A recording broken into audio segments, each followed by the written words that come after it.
अस्सलाम वालेकुम दोस्तों। वर्ल्ड नॉलेज की एक और वीडियो में आपको खुश आमदीद। दोस्तों, रसूमात का ताल्लुक आमतौर पर मजहब या सकाफत से होता है। इसी तरह इलाके, कबीले, हत्ता के हर ख़ानदान में पाई जाने वाली रस्में दूसरे से बिल्कुल मुख्तलिफ होती हैं। शादी ब्याह, मौत और बच्चों की पैदाइश की ये रसूमात उनके मानने वालों के लिए तो बहुत अहमियत की हामिल होती हैं, जबकि दीगर लोगों को अजीब महसूस होती है। जमाने ने अपने अंदाज बदले तो कई रिवायात ने भी दम तोड़ दिया और उनके मानने वालों ने भी उन्हें साथ लेकर चलना मुनासिब नहीं समझा। लेकिन अभी भी कुछ लोग ऐसे हैं जो अपनी इन रसूमात से जुड़े हुए हैं। इस इंफॉर्मेशन टेक्नोलॉजी के ज़माने में जब दुनिया एक आलमी गांव बन चुकी है, किसी भी मुल्क इसकी सकाफत और रस्म व रिवाज के बारे में जानना मुश्किल नहीं रहा। दोस्तों, आपने अपनी ज़िंदगी में बहुत सी रस्में देखी होंगी जिनमें कुछ तो आपको आम सी लगी होंगी और बाज को देखकर आप हैरान भी हुए होंगे और परेशान भी। दोस्तों, आज की वीडियो में हम कुछ ऐसी रसूमात का जिक्र करने जा रहे हैं जो सुनने में शायद आपको भी अजीब व गरीब महसूस हो, लेकिन उनको मानने वाले आज भी इस दुनिया में मौजूद हैं और उनको अदा करते भी नजर आते हैं। वीडियो शुरू करने से पहले अगर आपने हमारे चैनल को सब्सक्राइब नहीं किया तो अभी कर लें और बेल आइकन को जरूर दबा दें ताकि हर नई आने वाली वीडियो की इत्तला आपको मिलती रहे। तो दोस्तों, 10वें नंबर पर जो रस्म है वो है बच्चों को बुलंदी से उछालना। दोस्तों, ये रस्म हर साल दिसंबर में भारत की रियासत कर्नाटक में एक मंदिर में अदा की जाती है। इस रस्म में 100 से जायद बच्चों को छत से नीचे उछाला जाता है। 200 फीट बुलंदी से नीचे फेंके जाने वाले बच्चों को पकड़ने के लिए मर्दों का एक ग्रुप कपड़ों का जाल लिए खड़ा होता है। दोस्तों, इसी अनोखी रस्म की वजह शादीशुदा जोड़ों की जानिब से खुशहाली के साथ मजीद बच्चों की ख्वाहिश होती है और वो पूरे जोशो खरोश से इसमें हिस्सा लेते हैं। उनका ये भी मानना है कि इस रस्म से बच्चे की सेहत अच्छी होती है और खानदान की किस्मत खुल जाती है। दोस्तों, 9वें नंबर पर जो मौजूद रस्म है वो है बेटी की पैदाइश पर 111 नए पौधे लगाए जाना। दोस्तों, जैसा कि आप लोग जानते होंगे कि हिंदू मजहब में लड़कियों की पैदाइश पर खुशी नहीं मनाई जाती, लेकिन भारत की एक रियासत राजस्थान में बेटी की पैदाइश की खुशी में इलाके में 111 नए पौधे लगाए जाते हैं। दोस्तों, इसी तरह यह कबीला एक तो हिंदू मजहब के बरखिलाफ लड़की की पैदाइश पर खुशी मनाता है, बल्कि पौधे लगाकर माहौल को सेहत अफजा बना देता है। गाँव वालों का मानना है कि जिस तरह लड़कियां बड़ी होकर खानदान में इजाफे का सबब बनती हैं, वैसे ही दरख्त भी उनके साथ बड़े होकर फल देने लगते हैं। दोस्तों, 8वें नंबर पर जो रस्म है वो बहुत ही अजीब है। वो है आग के फुटबॉल का खेल। दोस्तों, इंडोनेशिया में माह रमजान की आमद की खुशी में आग के साथ एक खेल खेला जाता है। इस खेल में आग से एक गोला तैयार किया जाता है जिसकी शक्ल और खेलने का अंदाज भी फुटबॉल की तरह ही होता है। मकामी लोग इस खेल को सैपेक बोलापी का नाम देते हैं। दोस्तों, इस खेल को फुटबॉल की तरह ही खेला जाता है। ये खेल उमूमन रात को खेला जाता है। इस खेल को खेलने के लिए खिलाड़ियों को रूहानी अमल से गुजरना पड़ता है, जिसमें खेल से पहले 21 दिन के रोजे रखना होते हैं, मुख्तलिफ औरात पढ़े जाते हैं, आग पर पके हुए खानों से परहेज किया जाता है।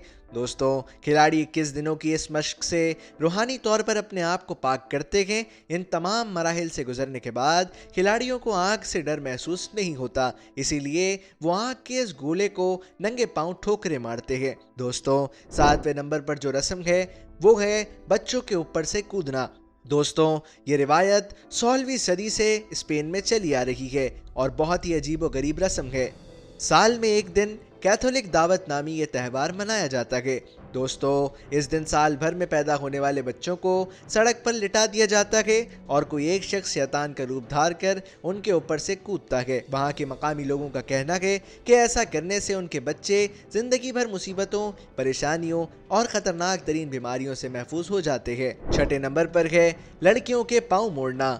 दोस्तों, ये रस्म चीन के लोगों में सदियों से चली आ रही है। चूंकि वहाँ पर लड़कियों के छोटे और मुड़े हुए पाँव खूबसूरती की अलामत समझे जाते हैं, इसीलिए छोटी उम्र की लड़कियों के पाँव ज्यादा लंबे ना हो, उन्हें मोड़कर बालिग होने तक बांध दिया जाता है। लड़की जब बालिग हो जाती है तो उसके पाँव से ये पट्टी हटा दी जाती है। दोस्तों, ये रिवाज अमीर खानदानों की लड़कियां अपनाती हैं, जबकि गरीब खानदानों में सिर्फ घर की बड़ी लड़की के पाँव इस तरह बांधे जाते हैं ताकि इसकी शादी किसी अमीर शख्स के साथ की जा सके, जिससे उसके घर वालों की भी माली मदद हो जाए। दोस्तों, जब लड़की के पाँव साइज में छोटे हो जाते और मुड़ जाते हैं, तब वो लोटस, एक खास किस्म का जूता पहनने के काबिल हो जाती हैं। 5वें नंबर पर मौजूद रस्म है दरख्त से शादी रचाना। दोस्तों, ये रस्म हिंदुस्तान में पाई जाती है। इस अजीबोगरीब रस्म में लड़की की बाकायदा शादी से पहले उसकी शादी एक दरख्त के साथ कर दी जाती है और जब उसकी शादी हो जाती है तो उस दरख्त को काट दिया जाता है। दोस्तों, इसको मानने वाले लोगों का ये कहना है कि इस तरह शादी के बाद लड़की पर बुरी बलाएं असरअंदाज नहीं होती हैं और अक्सर कोई बुरा असर हो भी तो वो दरख्त के कटते ही दूर हो जाता है। दोस्तों, चौथे नंबर की अजीबोगरीब रिवायत है तकलीफ दे मौत। दोस्तों, तमाम मज़ाहिब के मानने वाले अपने बड़े बुजुर्गों की आखिरत के मामलात बेहतर बनाने के लिए कुछ ना कुछ करते हैं, लेकिन सबका अंदाज मुख्तलिफ होता है। जैसे कि हम मुसलमान अपने बड़े बूढ़ों के इसाले सवाब के लिए मस्जिद में कोई चीज़ लगवा देते हैं या गली मोहल्ले में पानी का फिल्टर लगवा दिया जाता है। लेकिन दोस्तों, कतब शुमाली के इलाके में पाए जाने वाले स्कीमों कबाइल अपने बुजुर्गों की आखिरत संवारने के लिए उनको लकड़ी की रेडी पर बिठाकर बर्फानी समंदर में मरने के लिए फेंक आते हैं। उनका मानना है कि ऐसा करने से बुजुर्गों की आखिरत की ज़िंदगी बहुत बेहतर हो जाती है। दोस्तों, तीसरे नंबर पर जो रस्म है वो है दुल्हन के सर पर थूकना। दोस्तों, हर मज़हब और सकाफत में शादी जैसे खुशी के मौके पर अपनी बहन बेटी को रुखसत करते वक्त कुछ ऐसी रस्में अदा की जाती हैं जिनको माना जाता है कि उन रसूमात की हमारी बहन बेटी की शादी के बाद वाली ज़िंदगी पर अच्छे असरात मुरतब होंगे। दोस्तों, ऐसी ही एक रस्म कीनिया के एक कबीले मासाइयों के शादी के करीब के दौरान में दुल्हन का बाप अदा करता है, जिसके बाद वो अपनी ज़िंदगी के नए हमसफ़र के साथ रवाना होती है। दोस्तों, इस अजीब रस्म में दुल्हन का बाप अपनी बेटी के चेहरे और सीने पर थूकता है। दोस्तों, बज़ाहिर ये एक अजीब और गैर मोहतरम सी रस्म नज़र आती है, ताहम मासाई सकाफत में इसे बहुत मुतबर्रक माना जाता है। उनका मानना है कि ऐसा करने से दुल्हन की शुरू होने वाली नई ज़िंदगी दौलत और खुशियों से भरपूर होगी। दूसरे नंबर पर मौजूद रस्म है आसमानी मदफन। दोस्तों, ये रस्म चीन के सूबे मंगोलिया में अपने चाहने वालों की मौत पर अदा की जाती है। इस रस्म में मरने वालों की लाशों को दफनाने के बजाय खुले मैदानों में जानवरों और परिंदों के खाने के लिए छोड़ दिया जाता है। इन कबाइलियों का मानना है कि जिस तरह परिंदे और जानवर हमारे लिए खुराक का जरिया बनते हैं, क्यों ना जिस्म से जब रूह निकल जाए तो हम भी उनके लिए खुराक का बंदोबस्त कर दें। इस तरह उन परिंदों का शुक्रिया भी अदा हो जाएगा और हमारी मरने वाले लोगों की लाशें भी ठिकाने लग जाएंगी। दोस्तों, पहले नंबर पर मौजूद अजीबो गरीब रस्म है गम के इजहार के लिए उंगलियां काटना।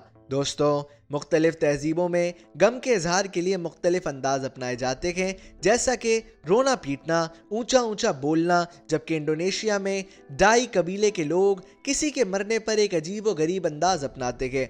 ये लोग रोते हुए ना सिर्फ खाक और धुआं अपने चेहरे सर पर मलते हैं, बल्कि अपने हाथों की उंगलियां ही काट डालते हैं। इस कबीले के लोगों का मानना है कि अगर मरने वाला एक कमज़ोर दिल शख्स था तो ख़ानदान के लोग अपनी उंगलियां काट कर कुर्बानी देते हैं ताकि वो अगले जहान की सजाएं सहने के काबिल हो जाए। मरने वाले शख्स की रूह को ताकत मिले, इसलिए मरहूम के करीबी रिश्तेदार ख़वातीन अपनी उंगलियों के ऊपर वाले किनारे काट देती हैं। दोस्तों, उंगलियां काटने से पहले उंगलियों के पोरों को 30 मिनट के लिए बांध दिया जाता है। काटने के बाद उंगलियों के कटे हुए पोरों को खुश्क होने के लिए रख दिया जाता है और बाद में एक खास जगह पर दफना दिया जाता है। दानी कबीले के लोगों का कहना है कि उंगलियां काटने पर जो दर्द और तकलीफ महसूस होती है वो दर हकीकत अपने किसी प्यारे से बिछड़ने के गम का इजहार है। तो दोस्तों, ये थे दुनिया के टॉप 10 रस्म व रिवाज और उनकी तफसीलात। आज की वीडियो आपको कैसी लगी हमें कमेंट सेक्शन में ज़रूर बताएं। इसी तरह अगर आपने top 10 beautiful countries in the world के बारे में जानना है तो हमारे चैनल पर मौजूदा वीडियो लाजमी देखें। मिलते हैं अगली मालूमाती वीडियो में, तब तक के लिए हमें दें इजाज़त। अल्लाह निगहबान।